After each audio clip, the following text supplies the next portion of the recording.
по прашање на одвојувањето на државата од политичките партии, новата власт има доволно примери за непочитување на овој принцип од минатото.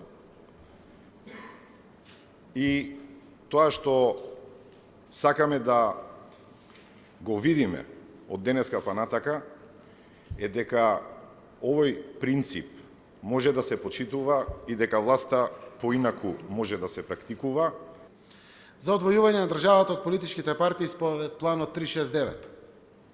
Владата усвои инструкција со укажување дека во врска со изборите нема да се дозволи заплашување и притисок врз администрацијата, со охрабрување да се пријавуваат евентуалните случаеви на притисок до надлежни органи, при што ќе следи суспензија на раководните лица доколку се утврди злоупотребата.